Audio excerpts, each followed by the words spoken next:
Salut tout le monde, c'est Tosh pour Scarla Fishing. Je vous retrouve aujourd'hui pour une petite vidéo tuto dans laquelle on va parler de ces petits détails qui peuvent vraiment faire la différence sur une partie de pêche au leurre.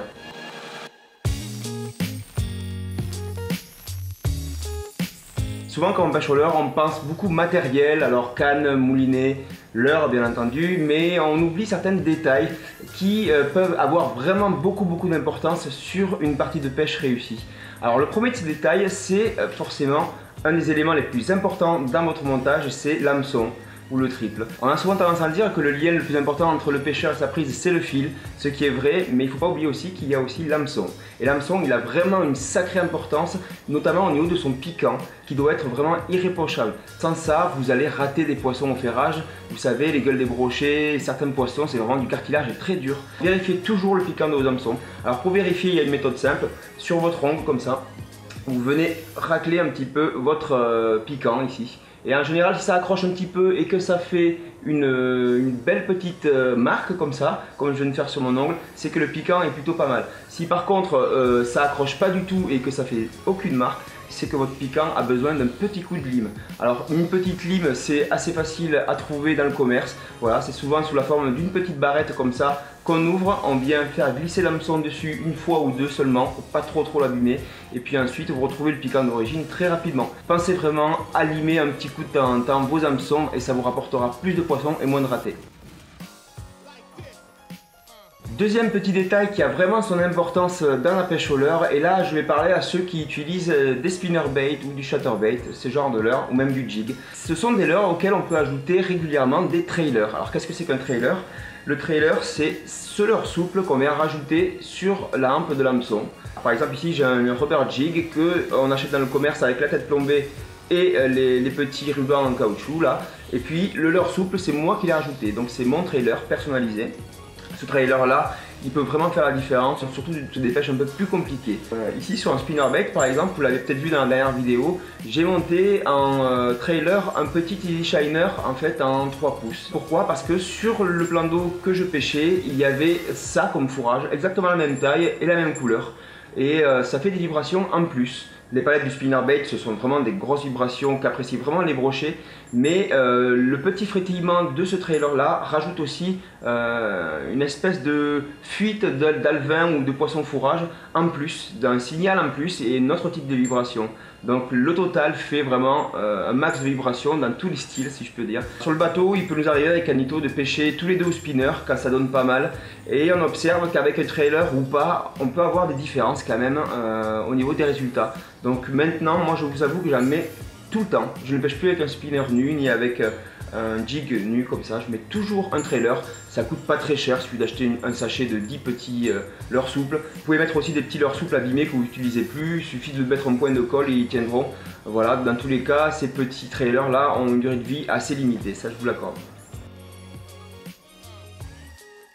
Troisième petit détail qui a vraiment son importance, c'est au niveau de la tresse et de la couleur notamment de la tresse. Alors vous savez, sans doute comme moi, on est beaucoup à se jeter sur les tresses vert foncé. Vous dites sûrement comme moi que c'est une couleur très naturelle qu'on retrouve partout au bord de l'eau, donc c'est plus discret. Alors ça se tient, mais c'est plus discret pour nous, mais peut-être pas pour les poissons. Voilà, alors déjà on ne sait pas vraiment comment les poissons voient les couleurs, donc aussi bien peut-être qu'une tresse jaune fluo passe plus discrètement finalement qu'une tresse vert foncé. Il n'y a pas longtemps avec Anito, on s'est amusé à monter tous les deux des tresses rouges, chose qu'on n'avait jamais fait avant. C'était des Steel Smooth de chez Spiderwire, voilà, des très bonnes tresses au passage, et c'est vraiment... C'était pour tester quoi. On s'est dit bon, on va voir, on va prendre une tresse rouge et puis on va voir ce qui se passe. Donc au niveau des résultats, pour l'instant en tout cas il n'y a aucune différence. Et puis on s'est dit vraiment, l'idée est pas bête. Pourquoi? Parce que si on regarde à peu près ce petit schéma là que je vais vous mettre à côté de moi, la couleur rouge c'est la première couleur en fait qui a tendance à se dissoudre si je peux dire quand on descend en profondeur. Voilà, c'est la première couleur qui disparaît, qui est la moins visible. Contrairement au bleu et au vert qui eux sont encore visibles à 40-50 mètres de profondeur.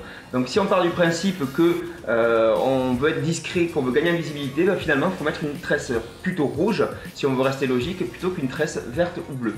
Encore une fois, c'est un point de vue humain, les poissons eux on ne sait pas trop ce qu'ils voient. Un dernier point sur la tresse de couleur, je vous conseille d'essayer d'utiliser de la tresse multicolore au moins une fois dans votre vie. Pourquoi? Parce que c'est une tresse qui est très utile en action de pêche, surtout pour ceux qui pêchent le brochet, par exemple au shad ou au gros shad assez profond. En ce moment là, en plein été par exemple, il peut arriver qu'on cherche des poissons à 6 jusqu'à parfois 10 mètres. La tresse multicolore, elle sert simplement à avoir un repère au niveau de la profondeur de nage de votre leurre. À force de lancer toute la journée, voilà, vous voulez savoir qu'à un moment donné, si vous pêchez à 6 mètres, vous allez commencer à mouliner à partir de la tresse verte, parce que la tresse multicolore, c'est une tresse qui enchaîne plusieurs couleurs. Donc vous allez commencer à mouliner à partir de la tresse verte et vous savez que vous serez à la bonne profondeur, etc. Voilà, c'est un petit plus, je trouve, dans la pêche au leurre, notamment au shad pour le brochet. Quatrième petit détail qui a vraiment son importance, et là c'est la deuxième fois que je vais vous en parler. Je vous en avais déjà parlé dans une vidéo qui était les 10 conseils pour commencer la pêche au leurre. Je vais vous en reparler aujourd'hui. C'est au niveau du diamètre de votre bas de ligne en fluoro. Voilà, alors ça c'est très important. Et je ne vais pas vous parler du côté il faut mettre du gros fluoro pour éviter la coupe de brochet ou du fin pour rester discret. C'est pas de ça que je vais vous parler. Là je vais vous demander simplement de bien choisir votre diamètre de bas de ligne afin d'éviter tous les problèmes de nœuds que vous pouvez rencontrer ou des raccords qui passent mal dans les anneaux. Voilà. Ça, c'est vraiment la plaie du pêcheur débutant, c'est d'avoir des nœuds bon, qui sont mal faits, ça c'est une chose, mais qui passent mal dans les anneaux. Vous savez sans doute comme moi, quand vous faites un nœud qui est correct, notamment un nœud Albright, quand vous lancez, vous pouvez avoir un espèce de bruit au niveau du passage du nœud dans vos anneaux. Voilà. Alors ça marche. Ça va marcher pendant peut-être une demi-journée, mais au bout d'un moment, votre nœud il va commencer à fatiguer. Alors soit il va casser, votre leurre va partir, ça c'est déjà arrivé à tout le monde, ou alors votre fil va commencer à faire des nœuds dans tous les sens, et là ça va partir en catastrophe. La chose la plus importante en fait, c'est de bien connaître votre canne et les fils qu'il vous faut utiliser pour votre canne. Voilà, je m'explique, toutes les cannes sont assez différentes au niveau des anneaux, de la taille des anneaux, tout ça. Et par exemple, vous allez commencer à pêcher avec une tresse en 16 centièmes et monter en bas de ligne en, je sais pas, 40 par exemple, 40 centièmes. Voilà, vous allez faire votre nœud de raccord, vous allez lancer, vous allez voir que ça passe difficilement. Voilà, vous allez monter après ensuite du fluoro pour tester en 30 centièmes, voilà, sur la même tresse. Vous allez voir, ça passera un peu mieux, ça fera toujours du bruit.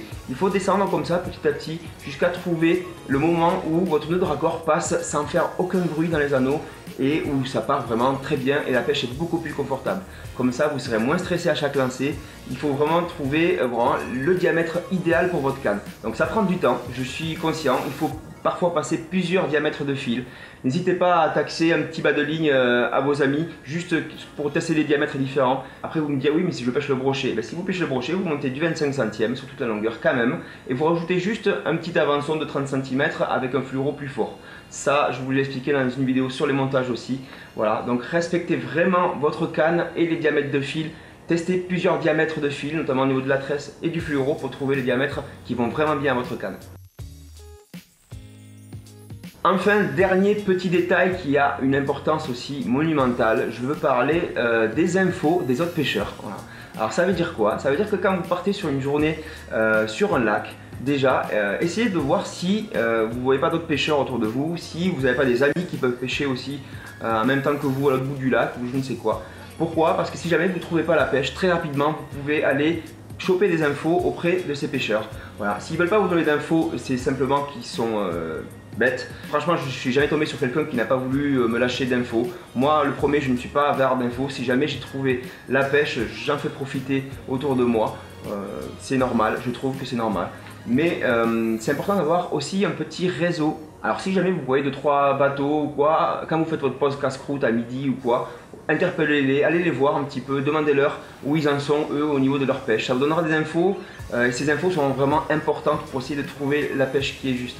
Pareil, si jamais vous allez pêcher un endroit que vous ne connaissez pas, passez 2-3 petits coups de fil avant, demandez sur internet, voilà, avec quoi je commence, qu'est-ce qu'ils donnent en ce moment, qu'est-ce qu'ils donnent pas en ce moment, où en sont les poissons en ce moment, s'ils sont sur les bordures, au milieu. N'hésitez pas à demander, c'est vraiment, c'est pas secret ça, c'est vraiment un partage.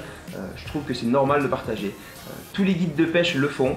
Là dernièrement j'ai fait 2 guidages. À chaque fois à midi, on passe un petit coup de fil aux potes, aux autres guides du coin et on demande des infos, savoir où le poisson se fait, comment, quand. Alors au niveau des infos, c'est quoi? C'est l'animation, parce que quand vous pêchez le centre par exemple, vous pouvez passer la matinée à pêcher en linéaire, vous ne ferez rien. Votre collègue lui pêchera que sur les descentes par exemple, il se rendra compte que toutes les touches se font à la descente. Et bien voilà, bingo, vous savez qu'il va falloir faire des relâchés réguliers, etc. La taille des leurres aussi, vous pouvez demander quelle taille on utilise. Voilà, on peut savoir si l'autre a eu des suivis ou pas, s'il a eu des refus sur des leurres, des choses comme ça, des choses qui vont vous faire avancer dans votre pêche et qui vont vous faire trouver le pattern du jour. Voilà, c'est tout pour cette vidéo tuto assez rapide, tournée à la GoPro. J'en suis désolé puisque mon réflexe est en service après-vente à l'heure actuelle. J'espère que ça conviendra quand même. Voilà, je vous dis à très bientôt pour une autre vidéo Scanner Fishing. On vous réserve plein de super trucs. Moi je vous dis à plus, c'était Tosh pour Scanner Fishing. Ciao!